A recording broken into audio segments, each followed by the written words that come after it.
Good evening, good evening. Hey, Oh, Chocolate Crown. so we live.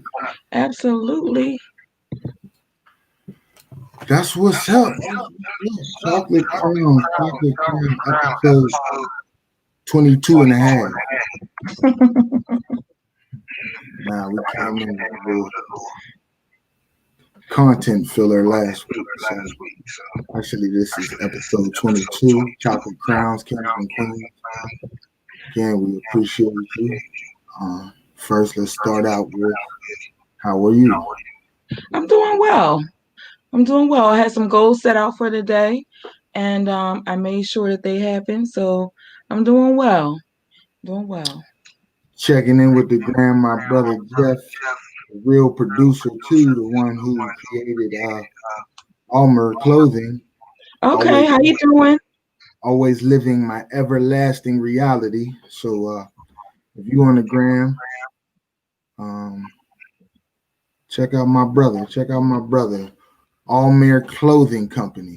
Um, Fresh startup business, black owned business. So if you hear my voice, you'll see me, wearing the clothing again. If you're interested, definitely check out Almere Clothing. So, let me ask you, how are you doing? Uh, it's funny that you saying that because I was gonna kind of go into it with our conversation today, but we'll start off. So, um, actually, I'm stressed a little bit. Okay. There's some things going on uh, in my life and my world, but I'm going to use it to, I guess, have a conversation about trying to compartmentalize things and not letting everything dictate other things. Um, so I'm stressed, but I'm good. I'm here. I'm breathing. I'm living. Um, and ready to, keep on fighting because that's what we got to keep doing. Throughout 2020 was awful, and it was. Mm-hmm. For some, 2021 seems to be starting off crazy as well. So, like it has a wig on. It has 2020 has a wig. yeah, definitely went and put on another mask and came back. Same thing. So, Right. you're probably going, when you look back in history, it's going to skip from 2019 to 2022. Right. What happened to 2020 and 2021?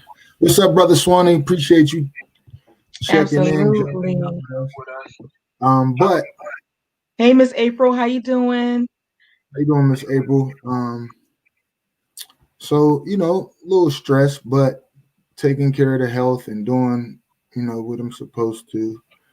There's certain things outside that I can't control, Mm-hmm. and when you want to kind of control it to make the outcome better, and you can't, it's kind of frustrating sometimes. So I'm stressed, but I'm good. I'm breathing. I'm here.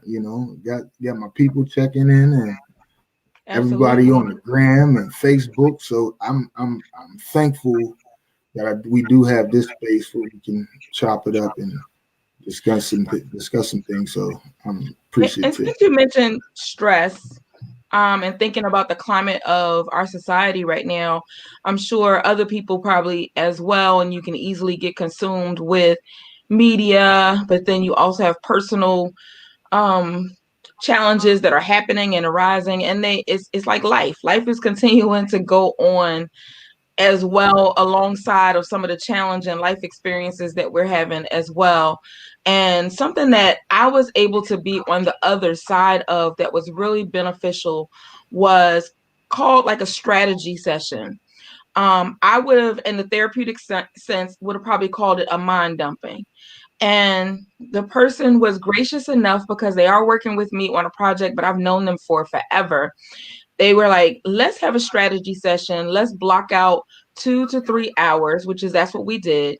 And she asked me to list and identify all the things that was stressing me. And so it was like I said, for me, it felt like a mind dump if I'm guiding a client through that. And I was able to prioritize, like dump everything that was happening in my energy and my mind, crossing my plate through the media or through client energy or whatever. And then the question she followed up with, once I did all of that, and I think we ended up coming up with like 16 things. And I can honestly say some things that I didn't share because I didn't feel it was relevant to the process, but we came up with 16 things. Her follow-up question was, what of these things do you have control over? And when we began to look at what out of the 16 things that I actually had control over, it knocked out more than half of the list and put the priority down to maybe 3 to 4 things that I was able to then put laser focused time frames and just begin to just focus on the things that I could manipulate, control, influence, and the other stuff that I couldn't, that was weighing heavily in my mind and in my activity of being productive. We began to strategize when that would actually occur, if it was something that I needed and could do to activate it. So that was helpful. That was really, really helpful. So I would challenge people to do that. Like, just take a blank slate piece of paper and just start writing stuff. It doesn't have to be in a straight line and go all different directions. You know, we've been conditioned to write stuff neatly and in a straight line. No, when you're having a mind dump, just dump. Yeah, no, that's dope.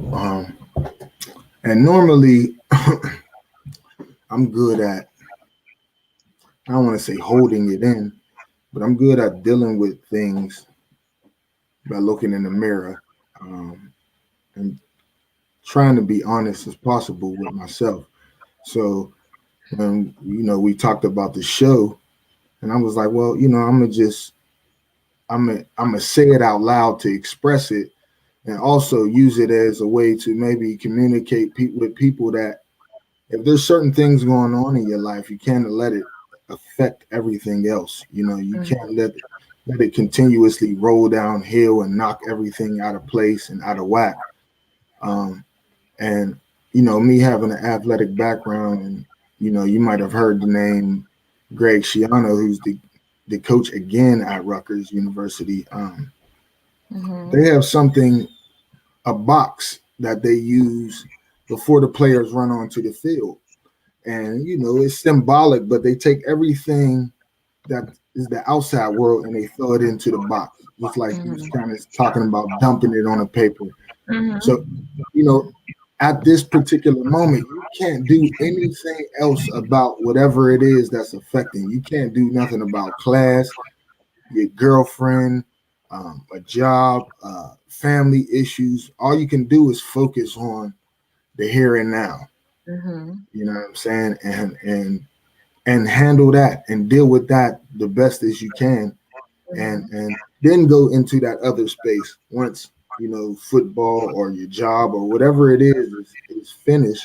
Then you go on to that next space and do what you can and handle that business. And I know for me, start checking things me easy check a list and kind of finding out and pinpointing like what actually was the issue.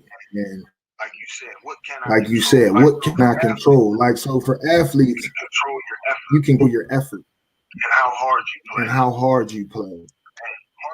And part of that is just preparing before the game and working out as hard as possible.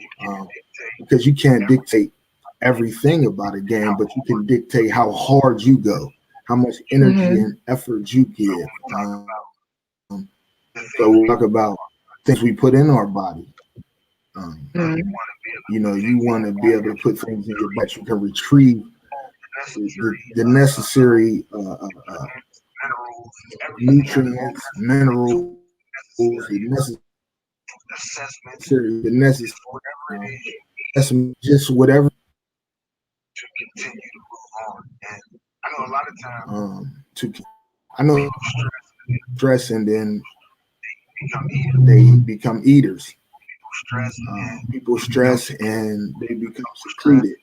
People stress and whatever it is, I want to stress and put ourselves in the worst predicament, put ourselves in the worst situation. So my little everybody is just try to compartmentalize what it is you can do and which, and then I don't like I may you to help to get some of the my plate. Now I didn't know what I can't make a phone call to say, listen, I'm calling you because I think you may be able to help me in a certain situation. Stress. That's a constant. We can say that every day, but I'm using it as a teaching tool to say, I'm compartmentalizing what it is. I'm going to deal with what I can deal with and handle what I can, and then the rest, I gotta let it go.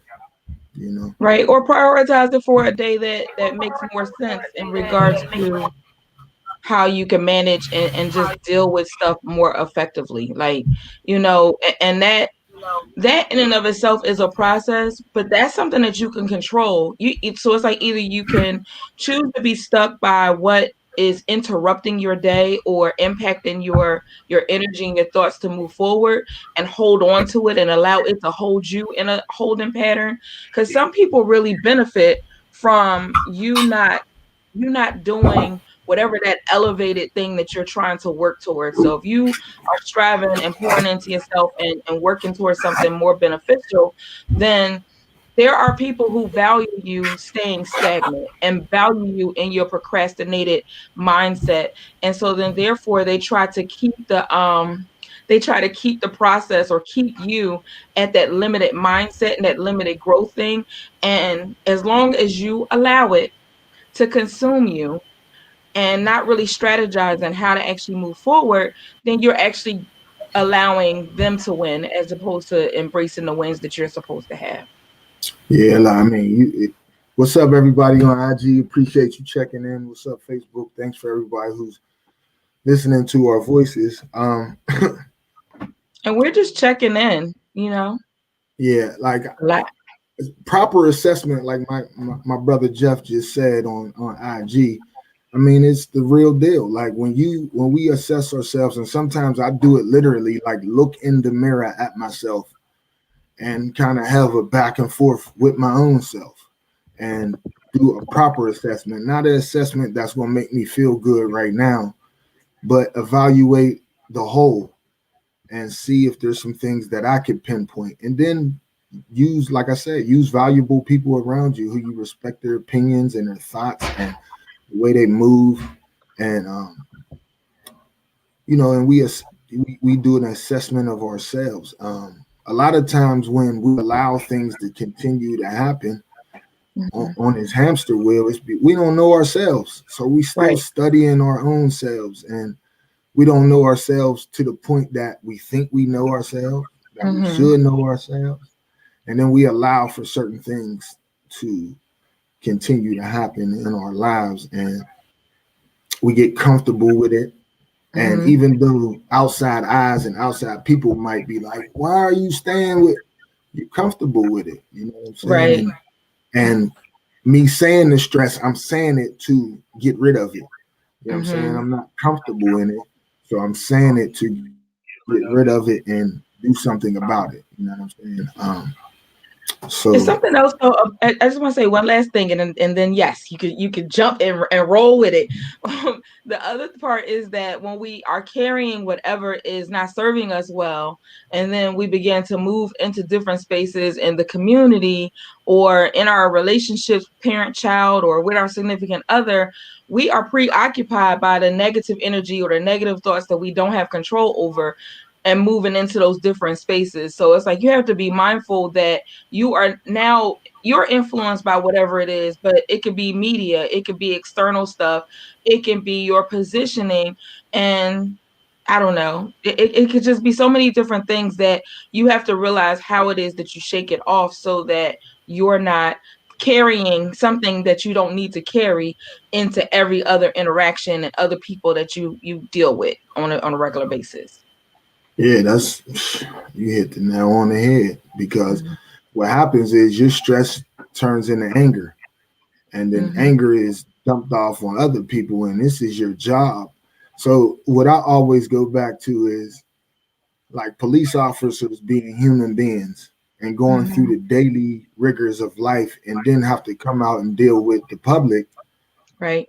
Like, you got to be cut from a different cloth to be able to handle that and not let outside influences affect your job and have you,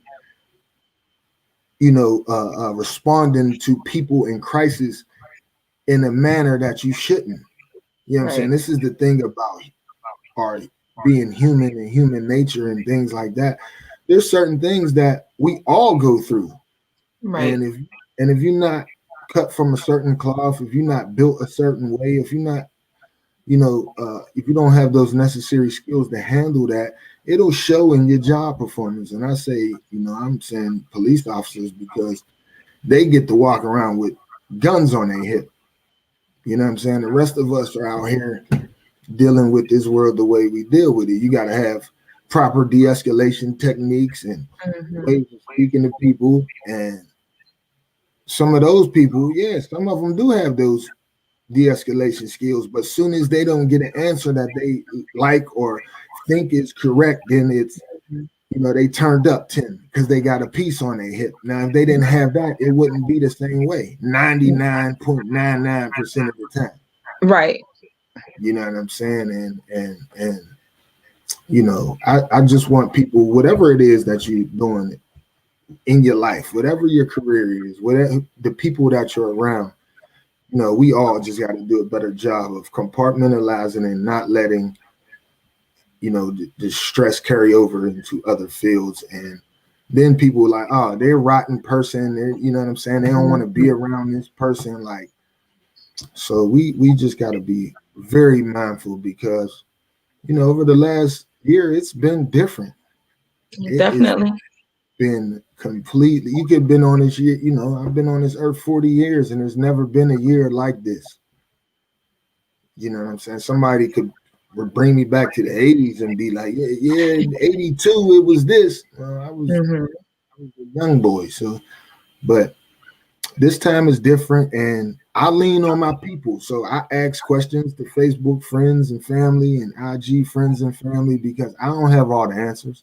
But collectively, we have all the answers. You know what I'm saying? And I know that when one of the things I do during a stressful time is I read.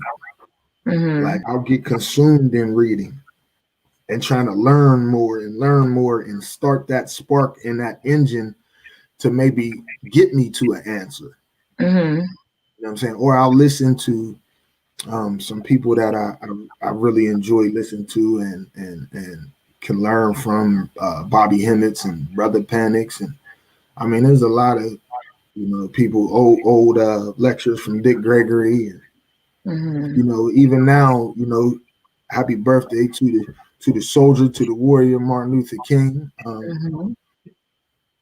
Even going back and reliving and listening to some of those speeches and reading the book by Michael Eric Dyson that he wrote on Martin Luther King.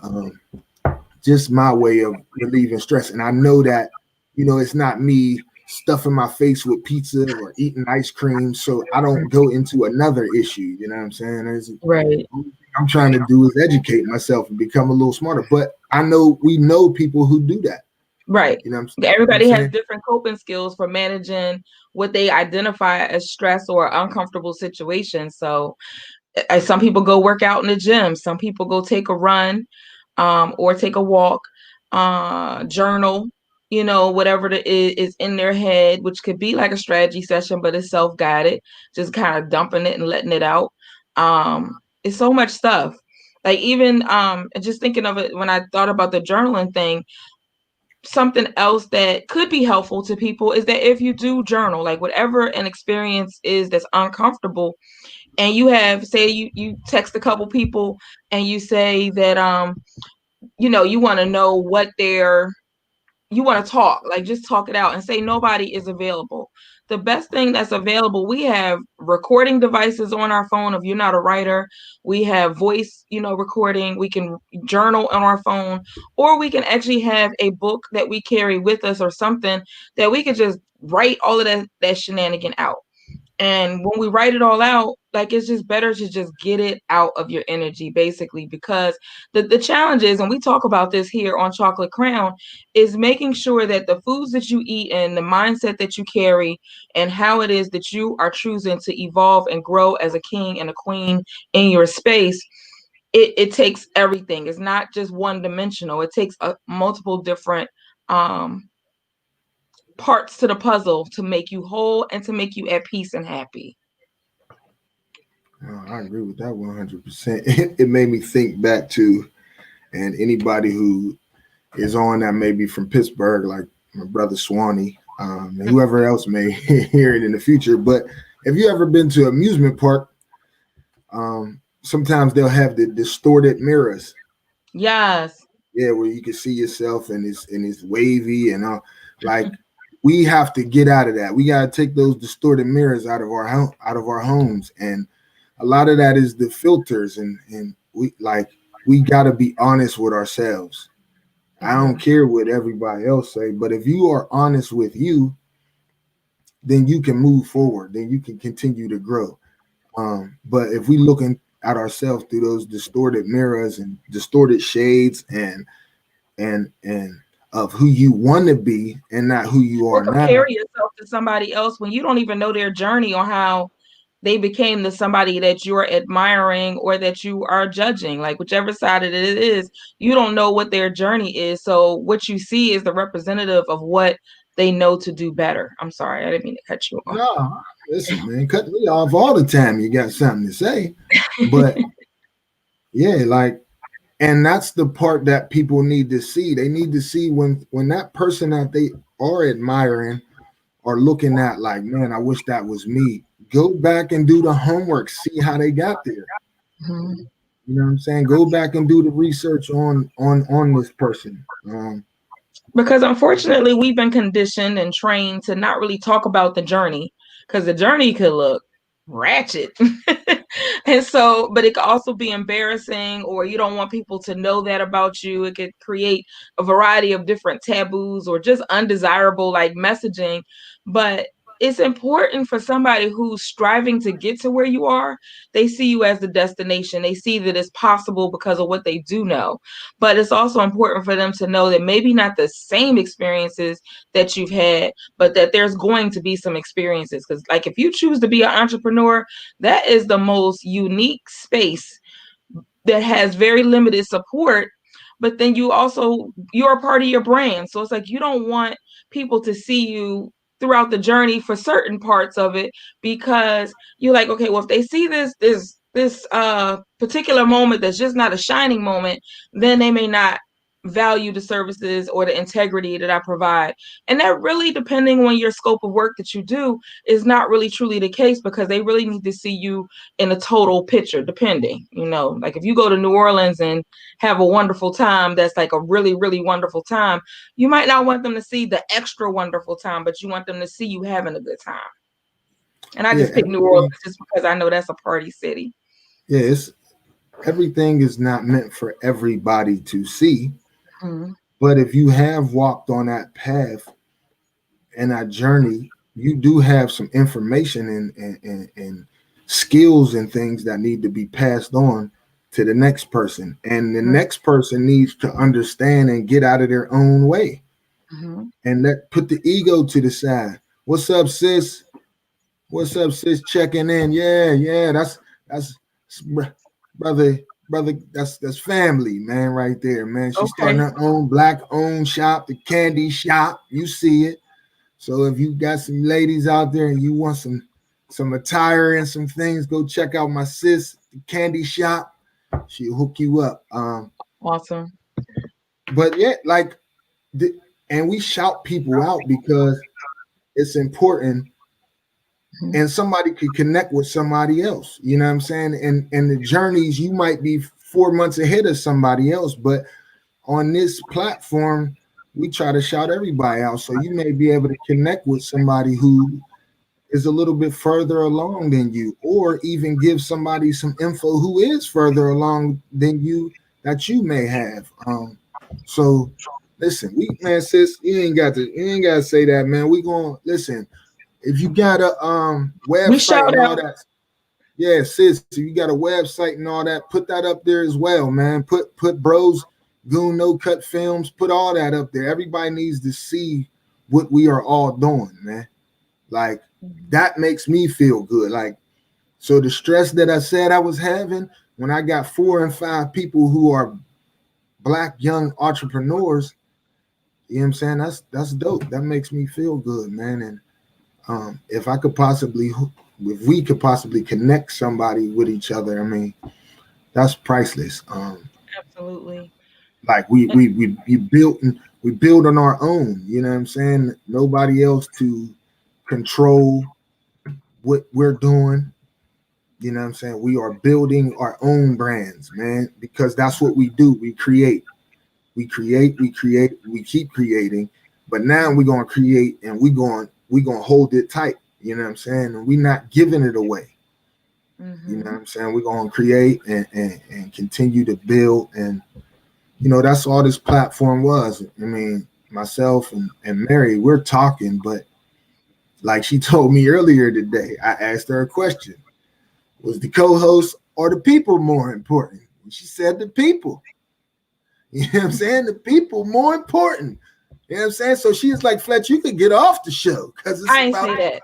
Okay, it's about the people. I wasn't even talking about this show when you asked that question. So don't even flip that script. I'm not allowing you to even do that. Come on, man. No, you just want to have something to say right now because we weren't even talking about Chocolate Crown and the community, but no, but you can't give it all. Didn't we just say that? You can't let them know everything. Like that was behind the scenes. We was using that as a well, you brought the green room to reality, and I don't want people to be, you know, even though kings and queens do have disagreements at time, and we may model that, as I know it has happened, but the goal for that conversation, no, that wasn't a Chocolate Crown related conversation. All conversations are Chocolate Crown related. Nah, kings and queens, man, we appreciate everybody, man, and you know, this is our safe space, man. This is where we come and chop it up a little bit, man. So if you ever have any questions, you ever have anything you want to talk about on the show, you want to come on as a guest, you could do that. Yeah, and that was, you know, we talked about it, and it's probably our next move. We probably having people up here. But listen, when we do, we want you to have some of your material and get at them, Mary. Yes, like we put me on blast. We will want you to have your clothes or your clothing, your products, whatever it is that you sell. We want and for the people in IG world, I just want to share that the candy shop is DAKANDY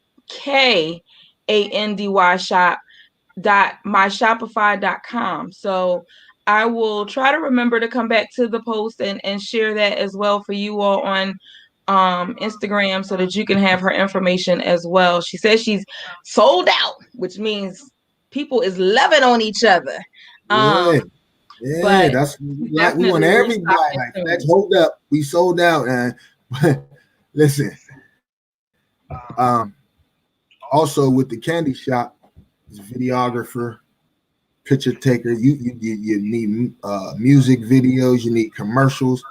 Holla at my brother No Cut Films on Facebook. Young brother out here trying to do it. He got his wife with him. They got the candy shop. Like, doing it, man. I love it because when I first met them, and I'm not going to put how old they are, but they were young. They were young, and you know, the stressors, the mountains, the roads, the journeys, and they hear and they booming, and I love their comments and things that they put on Facebook, man. So shout out to the candy shop, my sis, and No Cut Films, my bro. If you on here and you got a business, again, post it, please. And yes, what happened? I said yes, Miss April. I'm not going anywhere. Even if you have a nonprofit or a service providing and your product is a service, like please share that as well, because in this community as kings and queens, the way that we're going to evolve and grow as a community is that we authentically, unapologetically show up for each other. So we may not necessarily need your product or whatever it is that you're doing, and we might, but the best thing that you could do when you see somebody post something about their business, if you are on a whatever social media platform, is comment and share, because we know that the systems are not in our favor. So it's like if they see that you are trying to share something that's taking people away from their platform or not really engaging, then they try to figure out how they can stop it. So the best way that you can support is somebody that you know, because if they announce that they're having a baby, you all on it. They announce that they getting married, you all on it. The minute they say that they leaving their job to go pursue their entrepreneurial life, then everything gets quiet. And it's like, okay, why are y'all quiet? They need the same level of support with that as well, every endeavor. So they basically just need you to interact with the post, to like. I'm not supposed to say certain words because I know that they'll shut this video down, but when people start saying like and tell the world and all of that type of stuff, then make sure you do that, as well as comment on something. So we have Miss April put up stuckinthemiddle.org, which is a unique organization. And it came from families who have children who are in the middle of parents separating or actually divorcing, and what their voices are that usually go silent in that process. April, if I'm not saying it correctly, because it's been a long time since we shared what the actual core concepts are, but I believe that that's the gist of things. Listen, we gotta be honest. Stop hating. Stop it. Stop it. Find your niche, man. Find what it is you're good at, man, and then be great. Be a Hall of Famer, man. But because somebody else is doing something, you can't be a hater, man. You gotta big them up, man. You gotta give the support, even if it's not anything that you would particularly use or need right now. The comment. I like what you're doing. You know what I'm saying? Things of that nature. Like, we gotta give uninhibited like love to each other. No being in the way, man. Just like unapologetically. So what that they either at the same pace as you, have something similar than you. Like, it doesn't matter, because when you go in a grocery store and say you're in the bread aisle, when you're in the bread aisle, how many loaves of bread and how many companies and how many types of bread and all of that? Apparently that bread at the end of the week is sold, right? So people have their different flavors, the different things that they enjoy, and they're going to go with what they feel in alignment with. And if what they feel in alignment with is your brand of bread and your flavor or whatever it is that you're offering, then great. If not, guess what? They're sharing it to their community to somebody else who may. Yeah. So just, man, be positive. Help all our people out, because when you have a team, there's always going to be a star or two, or maybe even three. And you might not be the star every night, but there's nights where you're going to have to show up like you're the star. Mm-hmm. You know what I'm saying? And you're going to get your chance to shine. But if collectively we win the championship together, you a champion. They can't take that away from you. You know what I'm saying? You can hold your head up. I've done greatness. I'm a champion. I've won. Whatever it is that you do in your life. If you just started your company and you had 3 shirts that you were selling, and now you got 6. Listen, man, that's real progress. That's real. We need to big you up for that. So don't think just because you got small gains that they're not important. Every step is huge, man. And we got to start patting ourselves on the back on those journeys, and because a lot of time we don't win the championship when we think we should, or pop the bottles when we want to. But there's wins along the way that we can be very proud of. you could look back on and say, man, listen, I didn't even think I was going to get there. Now I'm here. And we have to remember that. You know what I'm saying? You have to and always celebrate each moment. Like don't say, okay, I got here, but I still need this. Don't put the but in there that cancels out what you have successfully done. And if you successfully have done one part of the puzzle towards that bigger picture, congratulate yourself. Give yourself a round of applause. Go have a special treat, whatever it is that you could do to celebrate, especially in these cousin C virus times, and just make it happen. Like make it happen for yourself to just really own and stand in the grace of your excellence that you made this one accomplishment to a bigger prize. Listen, 2020, 2021 is the year of finding out about you and yourself and what talents you have and what you can offer to the world. So we got a lot of creative people out there. And we need to continue to do that. Create in your own space, create in your own lane, and just find out what's good with you. Find out what you're good at. A lot of us don't know. Like when I was young, I played football and basketball so much that I didn't really get a chance to find out who I really was outside of sports, because that's all I did. I had in my head, these certain goals I wanted to reach, you know what I'm saying? And I wasn't really taking time out to find out who I was, what I was, you know what I'm saying? Who I was becoming, who I wanted to become outside of sports. And a lot of the fellas who may hear this and see this on IG or Facebook, I've been doing some interviews for my book. YouTube. I've been doing some interviews for my book, When the Lights Go Out, and I'm apologize to the fellas that I said I'm gonna get to, but interviews have been going great. They've been going longer than what I planned and expected. See, I expected in my head I was going to do a half an hour with each person, and I'm realizing they're about an hour and a half to 2 hours, because it's a safe space as well. And a lot of the people I've interviewed so far have been men, and a lot of times we don't have those spaces. We don't have those kind of spaces, and when I started to get into it, it was like, yeah, a lot of the fellas needed that. A lot of the fellas welcome that, to be able to just spill and to get a lot of the stuff off of their chest that they've never been able to get off their chest and say and talk about. So along my journey, this journey of writing the book, I've gotten to know myself a lot more. Wish I would have done it 10, 20, 30 years ago, but it's like an ever evolving kind of thing. So I'm on a continuous search to find out, how much better I can be, how good I can be at the things that I want to be good at. And just self-evaluation.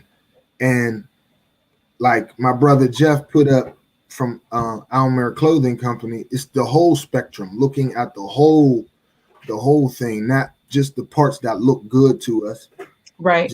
Just the part that feel good to us, but that dark part of us that you might have we've been told to keep it secret because it doesn't shape us well, when it actually, that's the seasoning sauce. That's the secret sauce for how you become the excellent person that you are, because you have to experience some bruises and some shaking of the room in the wrong way and sometimes in the right way, and just being courageous to just step outside the box. Listen, and that dark part is the part that's going to make you do a full transformation, because that's the part that nobody's ever seen. Like talk about the Bible and God 7 days, 6 days, then then there was light. Like a lot of us, what was going on in the dark before there was light? You know what I'm saying? There was something happening. Right. Couldn't see it. Well, certain people couldn't see it, I should say. You know what I'm saying? But certain people, that light was on. And I think the younger we do that, the more critical we are about ourselves, the more we can evolve, the more you going to grow, the more you can accept constructive criticism about things that you do, the more you can give that kind of feedback to your own self. Like, look, Flex, that was stupid, man. And this is how we're going to do it. And you know what I'm saying? So taking a real look at yourself. What's up, Tanya? Appreciate you. Yeah, what's up, Tanya? How was Green?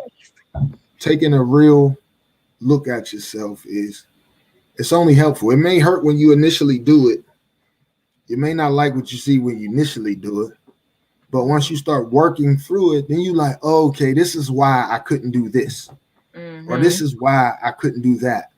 So now you start opening up doors for your own self, and the light starts to and even in the why, you end up learning something that you weren't able to prepare for because you didn't know nothing about it. So it's like it's just benefits to the process. The process is so important because you end up growing through learning just different parts of life that you just weren't prepared for, or that people believe and value that their way is the only way. And it's like I had a session with a family she's a single mom, but she's a nurse out here doing a darn thing in the midst of this pandemic. But she's also an emerging, evolving young person taking care of herself, and she has a young son. And her parents, she was explaining to her parents how she was talking to her son and preparing him for what is happening in the climate of the world. And her parents, who are of seasoned age, was like, he's too young to know about this. And the thing about that is that's an automatic response and of course we should tailor the conversation to what's appropriate, age appropriate for each person, but you don't exclude a child from knowing what's happening because they have to equally protect themselves and embrace and deal with differences and conflict and people, on a day-to-day basis. And if their parents that they live with is raising them and not teaching them that, then the streets is going to teach them. And do you want to leave it to that? And she's like, no, I don't agree with my parents in that way. And I need to make sure that he is fully aware I think he is 5 or 6. I might be giving him a little extra years. I don't know. I've known her for a while. So it's like, but she's making sure that he's equipped to dealing with whatever situation is put his way. Listen, man, can't nobody judge you for properly preparing your child, man. That's what I'm saying about this. There's no rule book for this, man. No rule book. And somebody who said, no, listen, man, it's a different day and age. It's like insurance. You hope they don't have to use it, but they have it just in case.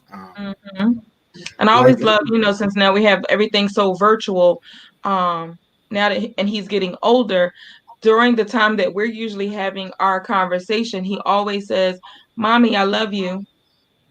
And it's like he'll keep saying it until she responds. And once she responds, then he's okay. Like he feels like all is good in the world and he can continue to do what she's asked him to do, but he's not able to do it until he hears that, Mommy, I love you. Or, he's able to say it and she respond back. Yeah, I mean, that's dope. And obviously, she's doing what's necessary. I mean, we can't judge the situation on the outside looking in.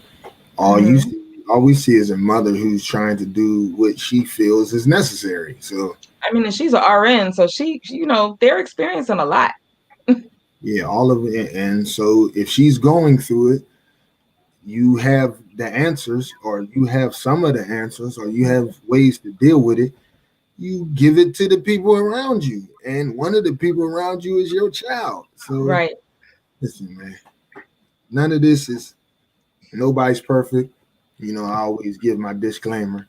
We are not perfect on Chocolate Crowns. It's just a safe space for us to communicate. So don't go judging us and hating and all that kind of crap. If you disagree, like you got some sense. But I mean, I would applaud the sister, man. And I did. I know I did. Yeah, it's like I mean, I've known her through her late teens to now she's an emerging adult with the RN, and she's just transitioned out of the hospitals because when she learned the politics of what's happening during this pandemic, it doesn't align with who she is as a person. So now she's doing the traveling nursing, and it's like it's working out for her. She's emerging into other things that she enjoys about life and brown families, and she's creating her business and stuff like that. And so it's like, she's doing a darn thing. Man, so we're going to salute the sister, man. We're going to salute the queen. Keep on, striving out there, and keep on giving your son the info, because right, little brown little boys, we need as much info as possible, man, to be equipped to deal with everything that's going to be on that young brother's path as he grows older. And if he has the knowledge and if he has the tools, you could build some things, you could fix some things, you could work through some things if you had the tools. But if he don't, then it's going to be, he don't know how to answer certain things, he don't know how to move a certain way. Right. You know what I'm saying? But mom is downloading everything she can in him, and all we could do is big her up, man. Absolutely. So we got a comment over on IG saying the ultimate measurement of a man and woman, MLK Jr., bless kings and queens. Yeah, like, you listen, if you striving, if you're trying, like, that's what we need, man. That's what we asking for. Like, don't sit back on that $1 million creation that you got, man. Throw it out there, because thing is you got another one behind that, and another one behind that, and two more behind that. That's how we built, man. When we in our proper space, and we mentally, physically, all across the board, the creation just keeps coming, because that light, you no longer maneuvering in the dark. Like, all of this stuff is connected. I mean, we went roundabout and we having just a freestyle kind of conversation, but it's all connected. When you mentally right, when you physically right, that light is on, and it's on bright. Right. And that light will do stuff like, it'll keep you away from negative behavior. It'll keep negative people away from you, because it'll really zap them if they come into that light. Like, this is real. So, man, listen, just keep. And as you said that, say that again. No, I was just saying, whoever it is out there, and you doing what you're doing, keep grinding. Right. So that makes me think about some of the I don't know, like a temperature check, if you will, for what's happening in our country in the next couple days, but then also what we've been experiencing with the wig of 2020 coming into 2021. People who don't look like us are still going to try to intimidate us because they have been made uncomfortable in some of the life circumstances, and they believe that certain ethnicity shouldn't be here or be in certain spaces. And that might happen in Pennsylvania, it might happen in Jersey, wherever it is that you're tuning in from, in certain neighborhoods. But it's like they will try to intimidate you because believing that they have the power. Listen,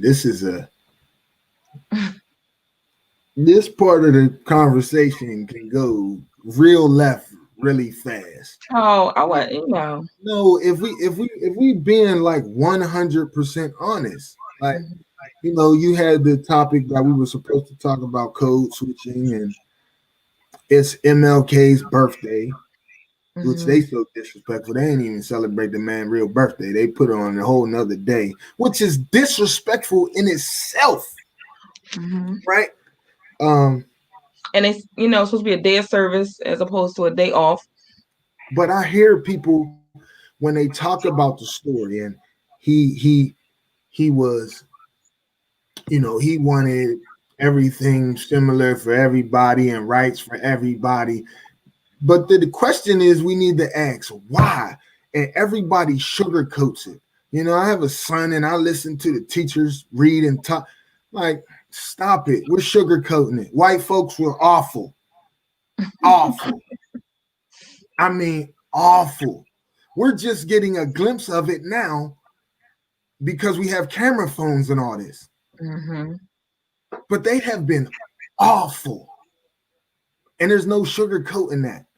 Like a man who we say, listen, Martin Luther King stood for non-violence, and he was murdered by his cousin. He wasn't a threat. He wasn't going to fight nobody. Martin Luther King, 5'7", 5'7", 5'8", whatever it is. He's a little man, so he wasn't going to go around beating people up. Right. He ain't had no goons. I mean, he probably did have goons. He probably did, but they was a different type of goon. Yeah, they was different kind of goons. They was church goons. They was turn the cheek goons. Yeah, they was turning the other cheek. But it's like we'll acknowledge it to a certain extent. We'll say it long as it don't really hurt the feelings of white folks who murdered and raped and killed and pillaged our people. That's the reality. Yeah, we might be past that. I don't know, based on the Capitol. There's some upset white folks out here. I mean, even before the Capitol, and I know it's going to hit into football, but the and I won't go to the NFL. I'll go to there's a area HBCU that the football player sexually assaulted a female, and the university said the football player is going to be excused for their behavior, and the girl needed to pick another university. So you have more value over the person who violated an individual on campus. There's no consequence for the violation that occurred. And because they play the sport, I guess, that brings money to your institution, you feel that that's more valuable than putting a consequence in place, and that the person who was violated just needs to go somewhere else. Like, you no longer want to educate them for whatever the reasons why that they were attending that university. And I'm going to just say it's not a Pennsylvania HBCU, but it is an area HBCU. That's not synonymous with the HBCU. That's synonymous with an athlete who can produce on the field. If that person couldn't produce on the field, they would have cut him. They'd have got rid of him immediately. So it's that all boils down, like D just said. D popped in there. That's all about money. That's all, And I don't even. I mean, football. I think it should be two separate conversations. I think that it should be. I understand what you're saying. It should be, but it's not. I mean, because we even have NFL players that get away with because of their ability to play well, and they just hit them on the hand and say, okay, well, you can stay on here. We just gonna silence all this legal consequence thing.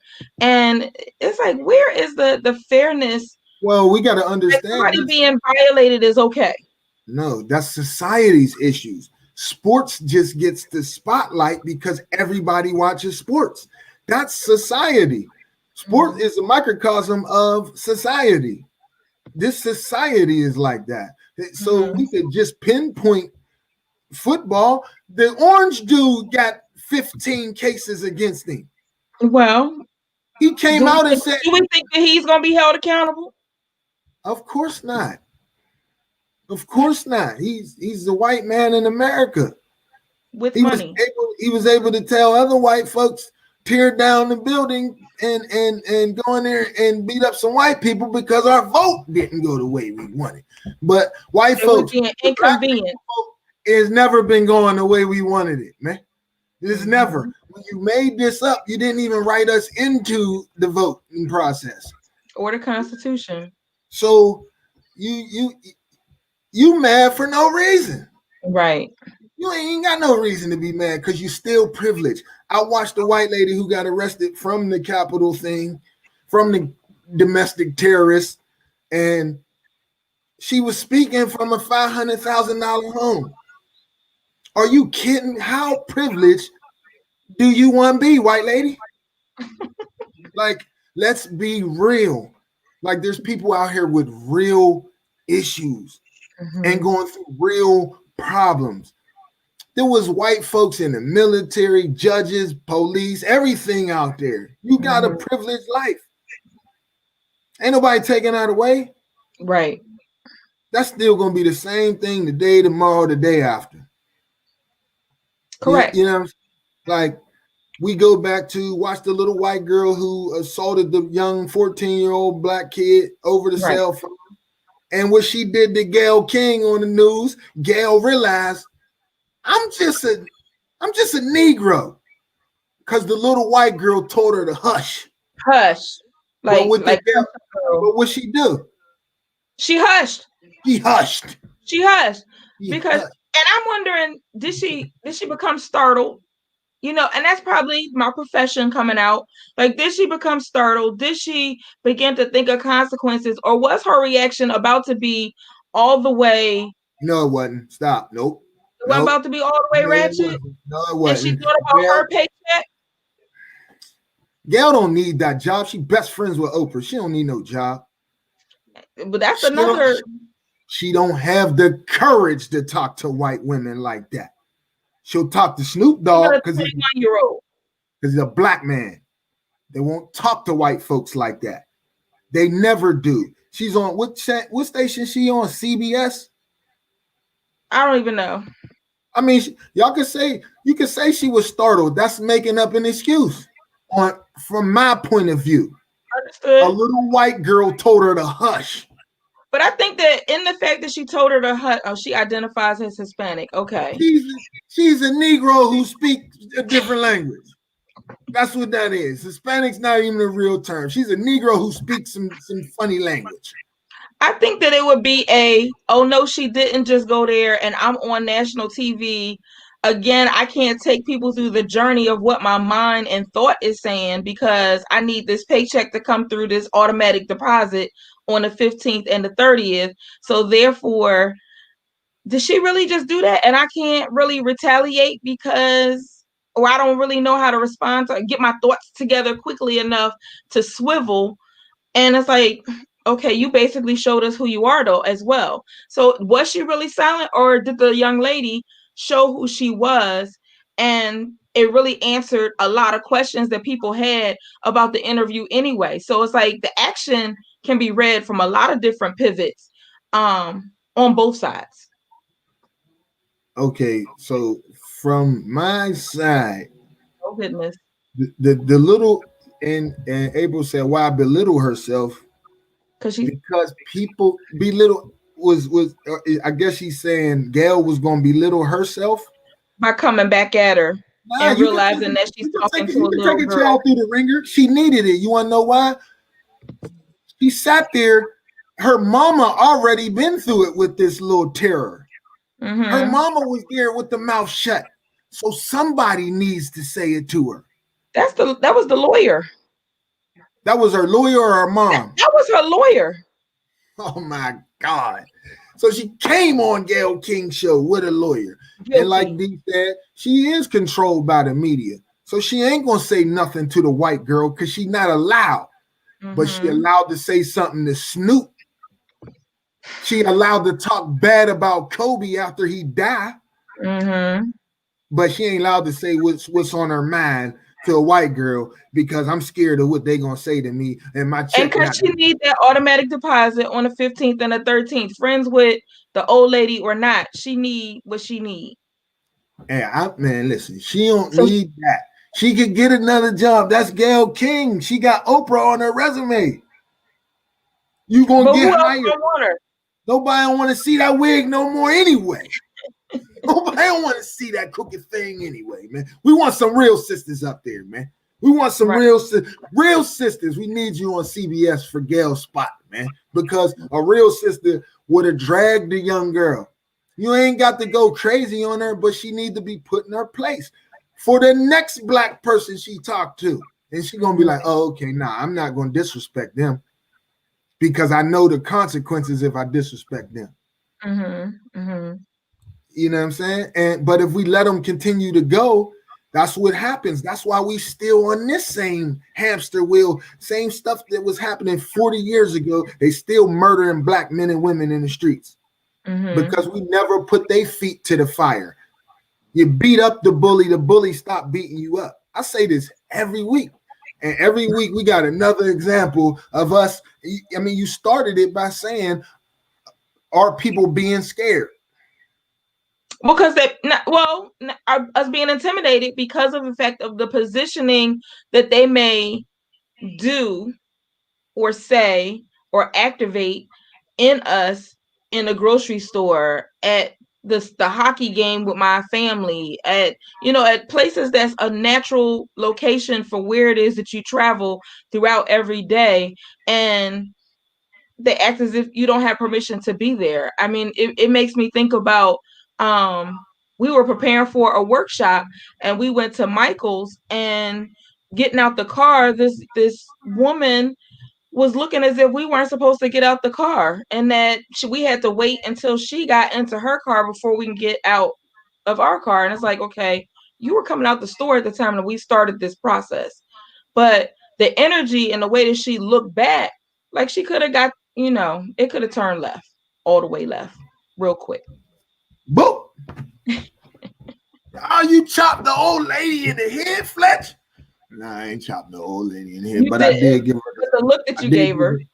I did give her the stare down, and she looked down at the ground like, oh my God. And it's a time where she might have tried to, like you just said about the last situation, she might have wanted to say hello and speak. She might have. Don't know how. Right. You know what I'm saying? But don't know how. Could have been terrified. You know what I'm saying? 6'2", hoodie on, hat on, But I mean, yeah, you're right. You right, D. You speak from both sides of the. But I already told you, D, on the last show, I don't give these folks any passes anymore because I don't want that old white lady doing it to some older black woman or to some young kid who don't know how to handle it. You know what I'm saying? That's the thing. She has done that ignorant stuff to people so much, nobody's ever checked her on it. But when you check people on it, they think twice about it. And you can do it respectfully. Like, it doesn't have to always be aggressive. And that did not turn into maybe physical aggression, but the energy was aggressive around just the whole interaction. The stare down, the look back, the like, how dare you type energy, like, okay, this is a public parking lot. Yeah, it could like we all, D's are very intelligent, man. You're very intelligent. Everybody else up here, I know everybody. So it's smart. So we all can have different perspectives on it. But it's also about how I felt. You know what I'm saying? So if you got me feeling a certain way, be sure I'm giving it back to you. Because your eyes aren't inviting. You know what I'm saying? Your whole demeanor is not inviting. So listen, if you get it back, you deserve to get it back. And I'm not apologizing for it. You know right. Right. Yeah, I don't want you to just flip off. You know what I'm saying? I don't want you to just flip off because you might have some crazy white folks out there you might have to be really rumbling with. But right. I don't want us to continue to so since she said something, the situation that Ms. Payne is referring to is an empty parking lot at a library at, say, 7:30 in the morning, right? In South Jersey somewhere. And I probably said too much, but it's 97 parking spaces, and they want to park next to where she's parked at as a black woman. That's intimidation unnecessarily. Like, for what? You couldn't park in any of the 90 other 6 parking spaces. You had to come right here. What's the purpose? The place ain't opening in 15 minutes. We're not even there for the place that the parking lot is for. But yet you feel that it's okay that you can intimidate it. Like you can just flex what you think is power and control over this particular space. Yeah, and he said your feelings are based off your past and feeling experiences, and your feelings should be wrong. I hear you. My feelings are never wrong to me. kind of way. I'm too old to deal with the if it is, if it ain't. If I feel it is, it is. And then that was the other part. I forgot about that part. Out of everything, the 97 other parking spaces, her one car in the 98 spot needs to move. No, pick another spot to park in. Who asked? They asked April to move? Yes. See what I'm saying? Your feeling ain't wrong. You ain't wrong. So whatever Mr. D said, you got past experiences. It might be some past experiences, but like it's 98, 100 parking spaces in this whole entire lot. Why must you ask me to move? Like, why is my spot the one that has to be the number one lottery winning ticket? Because I'm melanated. Well, my past experiences are real. Right. You know like, now he says on and popping. Like it's real. My feelings are real. And out of 100 we don't live in, like, we got this thing in our head. This is such a glorious place and everybody is nice. No, people here are awful. They are awful people. Yeah, and now we know that there are neighbors and the people who are right in the same workspaces with us, like their hood has been removed. Man, listen. And it may not be a hood, but their belief and value on life has been exposed by their friend that they support. Oh yeah, you are who you are, man. So you follow him, it says a lot about you. You know what I'm saying? Right. It says a lot about who you are as a person. You know what I'm saying? Right. And especially when a man is able to get you to do something that he won't do. He ain't never been in no fight. Got y'all out there talking about fight. Rudy Giuliani couldn't even walk across the parking lot to get to the Capitol, but he telling people to go out there and fight and do. Like, listen, like D said, man, a lot of it, your experiences do dictate the way that you respond. But yeah, we talked about that earlier in the show too, and just talking about managing stress and energy that's not related, how you project it onto other situations and other people who are close to you. So it's right in alignment. And I got some great white friends, great white associates. I know way more awful white folks, way more. It's not even close. It's not even close. Like, we got to stop sugarcoating. Like, it's not even close. I grew up in Pittsburgh. Pittsburgh is a very, very times 1,000 racist city. Times 1,000. Mm-hmm. You know what I'm saying? So, yes, it's my experience because I'm still living it. It ain't like this happened and it don't happen anymore and people aren't awful. No, people are still awful. Mm-hmm. And a lot of the times we see what happened with the domestic terrorists. They're awful when they don't even got to be awful.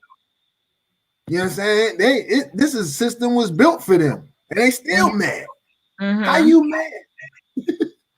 Right. You know what I'm saying? How are you mad? This system was for you, still for you, no matter which one of these presidents been in office. Correct. You know what I'm saying?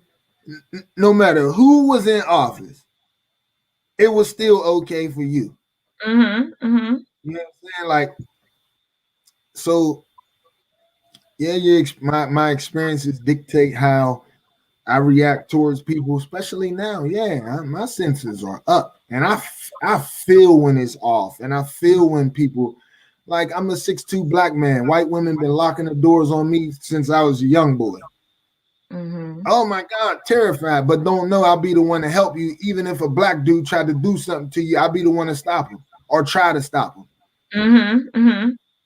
But you grabbing your little, nobody wants your little Walmart purse. You know what I'm saying?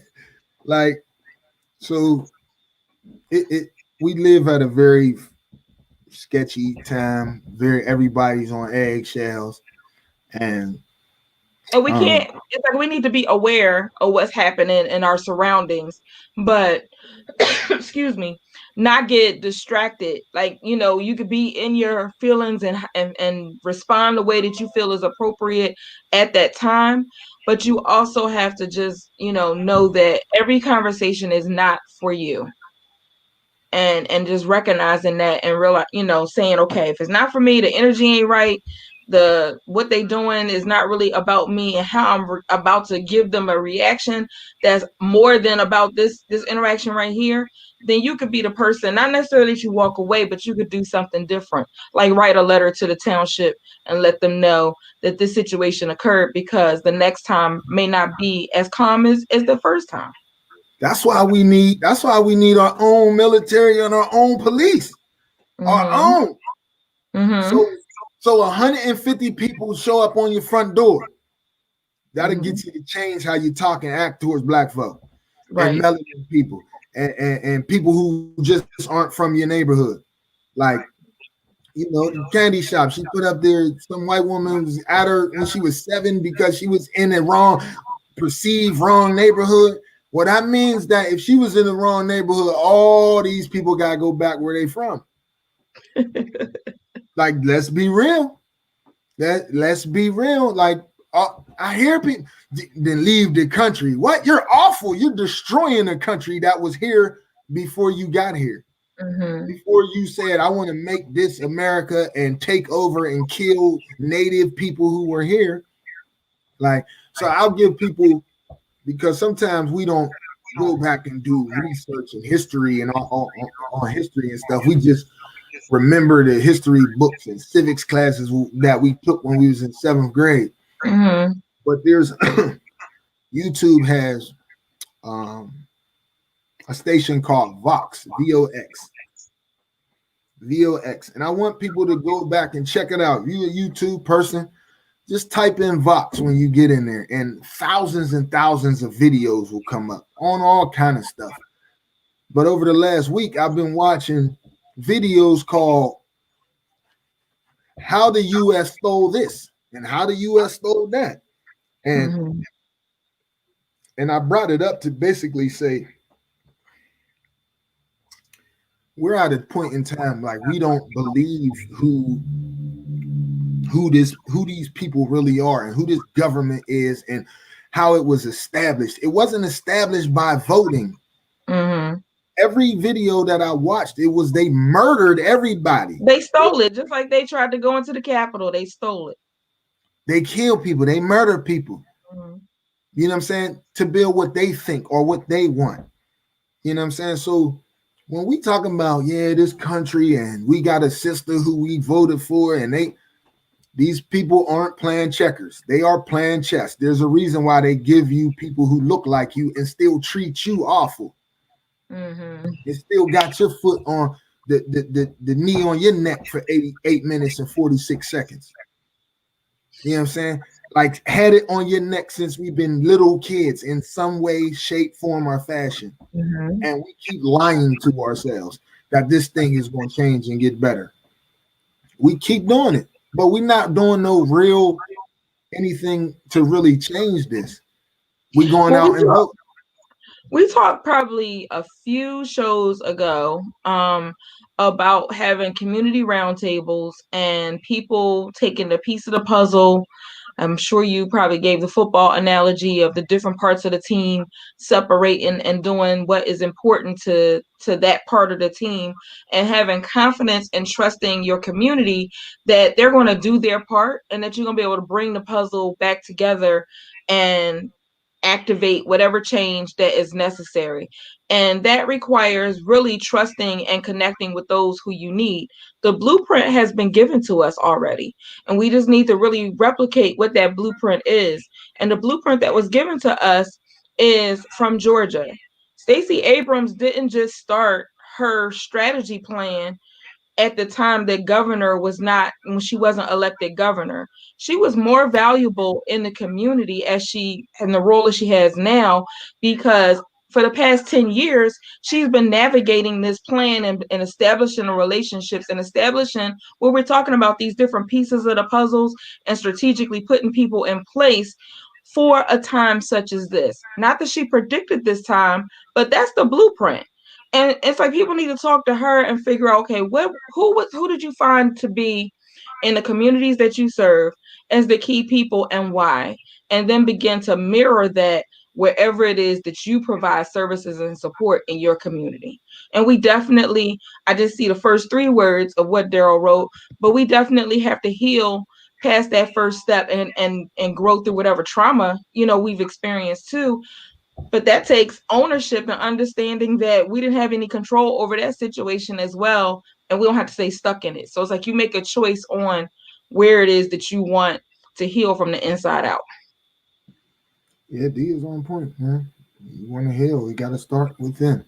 Mm-hmm. Take some real looks at ourselves and begin to to heal ourselves, because we know what hurts. Mm-hmm. We know where certain holes are. We know where we need to be fixed and fulfilled and altered and changed a little bit to get to the better version of you, of yourself. So he right on point, man. All of this, we just got to be honest. Before you say that, D, can you put your Darico got me calling you D. Daryl, can you put your information about your workouts that you do every day at 6:30? We've been shouting out Black-owned businesses, and you may not have been in the conversation at that time. So I want you to put your information out there so we can put it up there. So thank you. Go ahead, Darico. No, the answers aren't outside of you. Mm-hmm. No, my Christian folks, religious folks, they looking and waiting on Jesus and that kind of thing. Mm-hmm. Answers are within you. You know what I'm saying? There's pictures, and I've read and dissected the Bible, and it's a science book. Most people can't understand that.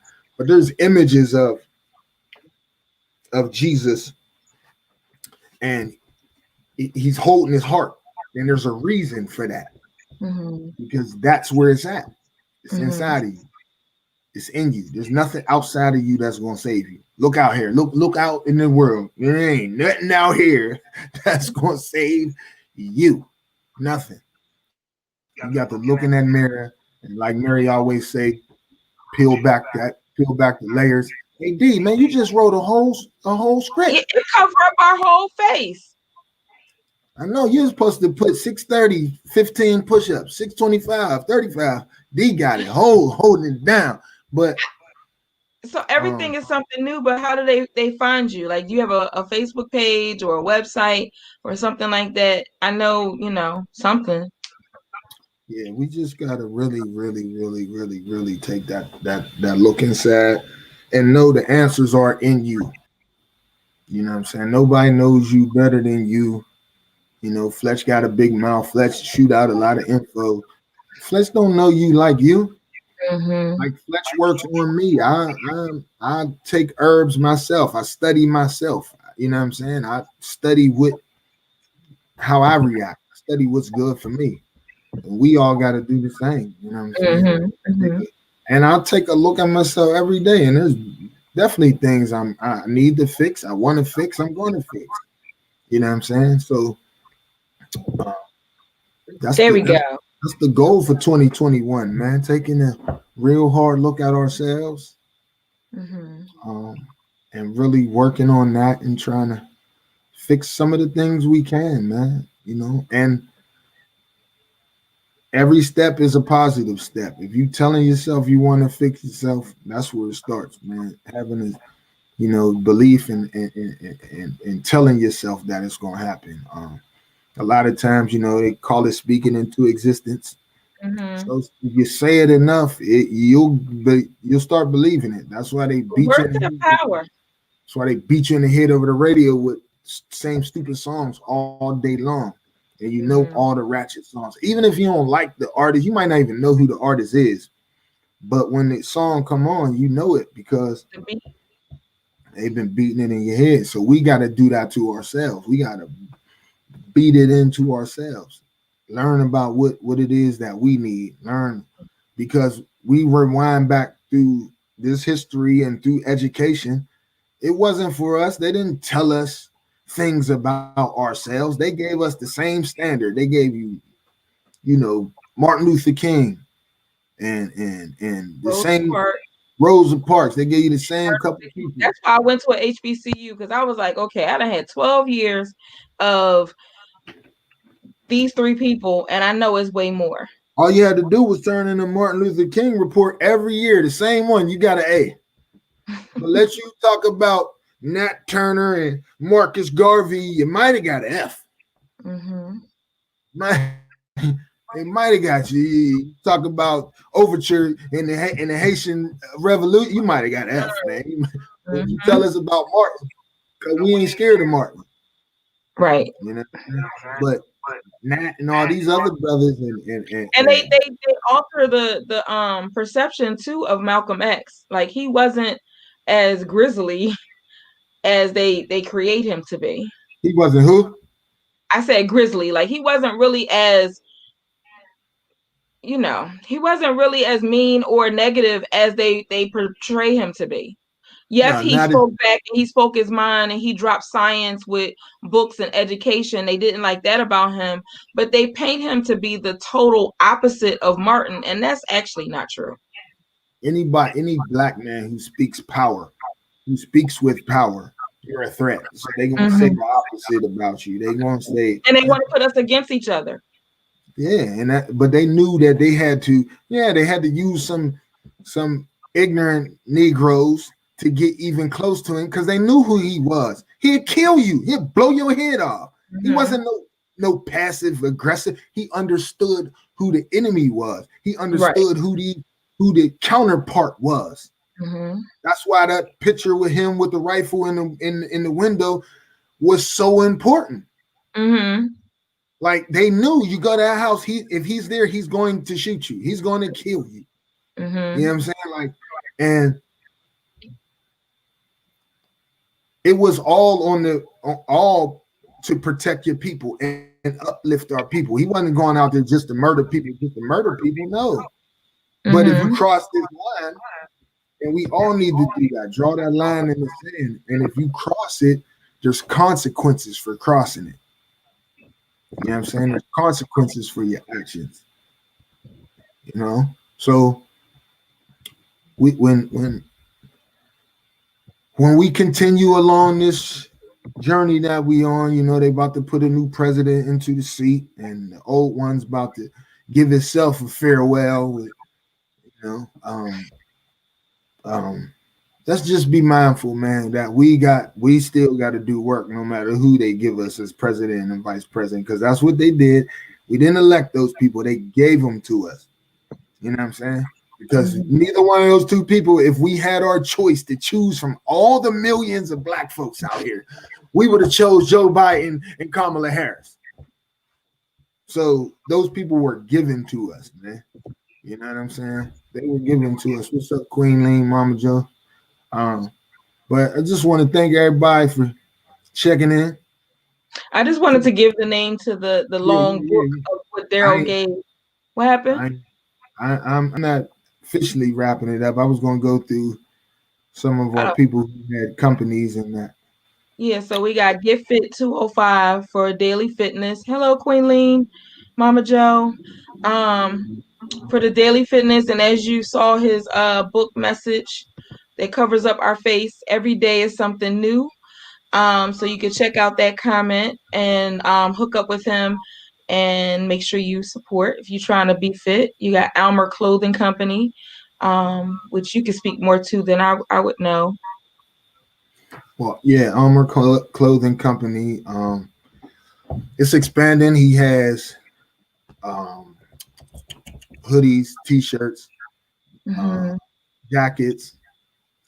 I seen him working the other day. He's even expanded into I don't know what to call it, but he designs on sneakers as well. Okay. So he's all the way out there. The candy shop, my sister's out there. So if you're a young lady or a lady and you like to wear some fly, sexy things, holla at my sis. We had Stuck in the Middle org. If you have a family who's going through a transition in relationships or divorce, separation, don't forget the child's voice. So there's plenty of resources that are available through that organization. They offer resources. And then we had Pittsburgh Tri-State Cleaning Techs. Shout out to Joseph Colton. appreciate you, brother, for checking in. No Cut Films. Right, I'm going to that. Yeah. The Candy Shop. So No Cut Films, videos, commercials, anything like that. You go check them out. You could check out DJ Queen if you're in Pittsburgh and you like old school and you got a party when everything opened back up. DJ Queen Lean, she does old school parties. That's what she was known for. Because back in the day, that's all I know my mom for is just music stuff. I mean, she even had a rap for us. Might have to get her on here one day to say that old rap for y'all. Queen Lean and I'm on the scene. You know what I'm saying? So if you know, there's a couple of people out here. It's on with brother Swanee Gibson. Right. Butterfly Love, Intimate Mind and Infinite Mind and Body. Infinite Mind and Body. Make Results, Not Excuses. My brother Marcus. Mark Berkeley. But yeah, if you know anybody, and it don't have to be you. If you know you got family members, if you got cousins, Mom, I know the whole thing. You said it to me 62,000 times in the 80s, man. So I know the whole rap, man. But yeah, just promote, man. Promote, because like Mary said, we're going to come together as a round table, and we need everybody. We need everybody. We can't exclude not one person, man. We need everybody's idea, everybody's input. And like we shouting them out, but I just want to say thanks to you. You know what I'm saying? Appreciate all you do for Chocolate Crown, for Infinite Mind and Body, for the community. You know what I'm saying? So from myself and every other person out there that you've helped and touched and worked with, we all appreciate you. So we all say thank you.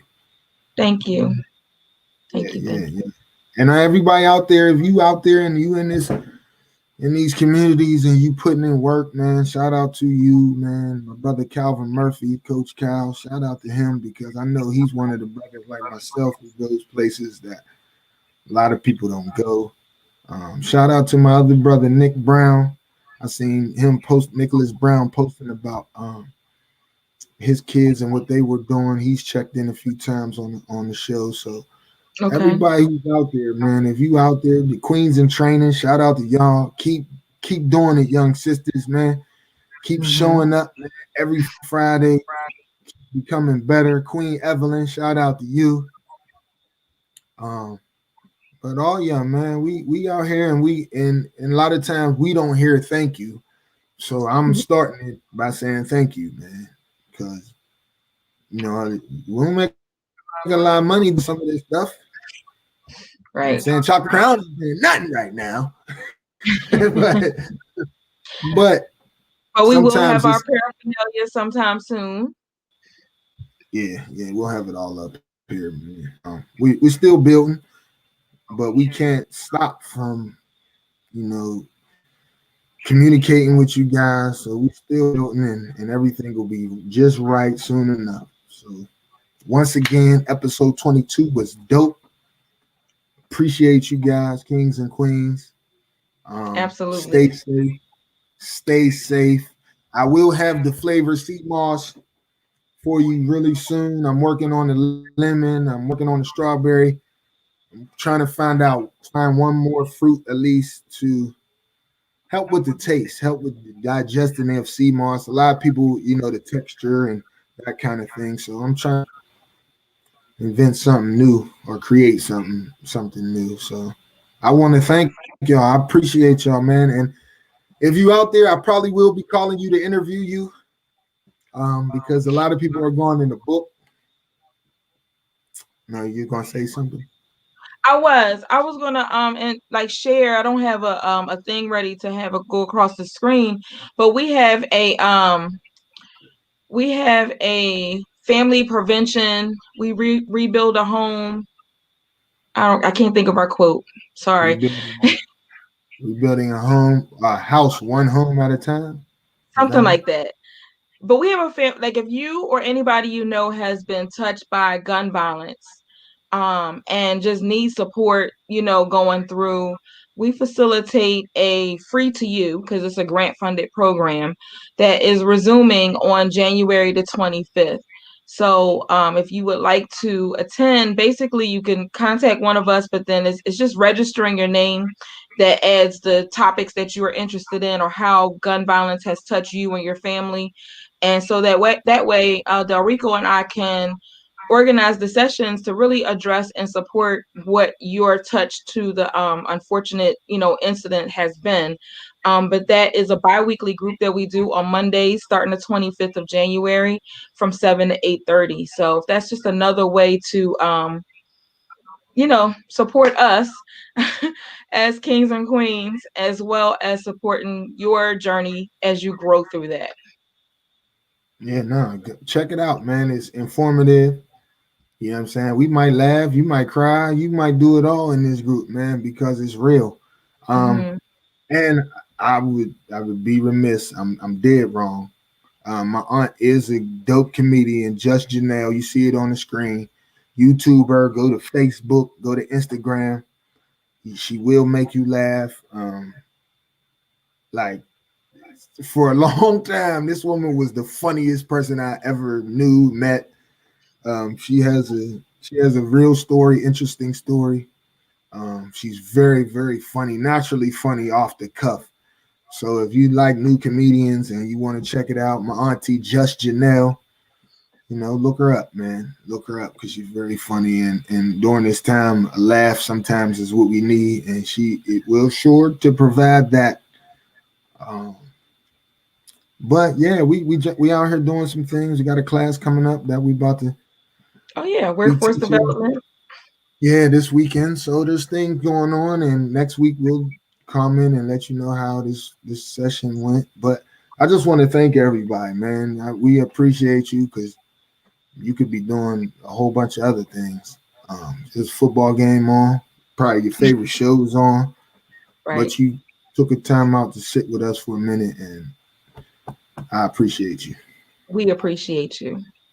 We definitely do. We definitely do. So kings and queens, no I in team. No I in team, but there's a me. That's in our curriculum. We gotta activate it so people can see it. Nah, never a we, man. Never a we. Leaders always say we. Leaders always say we.